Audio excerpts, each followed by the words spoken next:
Cyrus মিস্ত্রিকে tata সন্সের chairman পদ থেকে অব্যাহতি দেওয়ার 9 বছর পর এবং কুলপতি রতন টাটার মৃত্যুর 1 বছর পর উভয়ের ছায়া এখনও গ্রুপের ওপর রয়েছে। দীর্ঘদিন ধরে কর্পোরেট গভর্নেন্সের একজন আদর্শ হিসেবে বিবেচিত এই গ্রুপটি এখন একটি দ্বন্দ্বের মধ্যে আটকে আছে। টাটা ট্রাস্টের ট্রাস্টিদের মধ্যে তীব্র মতপার্থক্য দেখা দিয়েছে, যারা গ্রুপের হোল্ডিং কোম্পানি টাটা সন্সে প্রায় 66% শেয়ার ধারণ করে।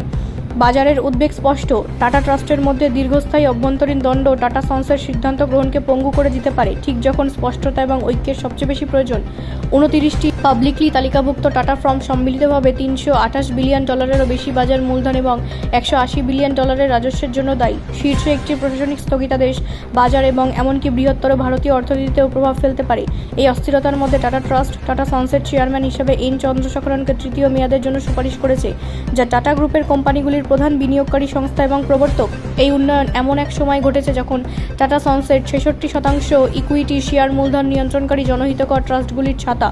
টাটা ট্রাস্টের ট্রাস্টিরা বোর্ড নিয়োগ এবং পরিচালনা সংক্রান্ত বিষয়গুলি উলম্বভাবে বিভক্ত। প্রতিবেদনে দেখা গিয়েছে যে বোর্ড নিয়োগ, সংবেদনশীল তথ্য অ্যাক্সেস এবং টাটা সন্সের তালিকাভুক্তি নিয়ে ট্রাস্টিদের মধ্যে মতবিরোধ দেখা দিয়েছে।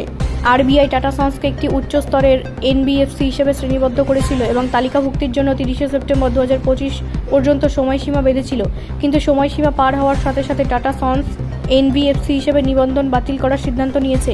কয়েকদিন আগে টাটা ট্রাস্টের chairman Noel Tata, vice chairman Venu Srinivas, trustee Darius Khambata এবং টাটা সন্সের চেয়ারম্যান এন চন্দ্রশেখরন, স্বরাষ্ট্রমন্ত্রী অমিত শাহ এবং অর্থমন্ত্রী নির্মলা সীতারমণের সাথে দেখা করেছিলেন। রতন টাটার মৃত্যুর পর একজন উচ্চপদস্থ ব্যক্তিদের অনুপস্থিতি অনুভূত হচ্ছে, কিন্তু ভারতীয় কর্পোরেট সেক্টরের ইতিহাস এমন উদাহরণে পরিপূর্ণ যে যখন শক্তিশালী প্রমোটাররা মারা যান অথবা তাদের স্পষ্ট উত্তরাধিকার সূত্র না থাকায়, তখন গোষ্ঠীটি দুর্বল হয়ে পড়ে অথবা বিভক্ত হয়ে পড়ে।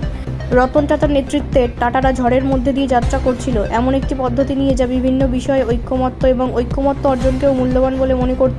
যে গোষ্ঠীটি ব্যবসায়ের প্রতি তার নীতিগত দৃষ্টিভঙ্গির ওপর গর্ব করে এবং দীর্ঘকাল ধরে তার সততার জন্য উচ্চ সম্মান পেয়েছে, তাদের জন্য এই কাহিনী দ্রুত অবসান ঘটাতে হবে। ব্যুরো রিপোর্ট, রাষ্ট্রীয় প্রসার বাংলা।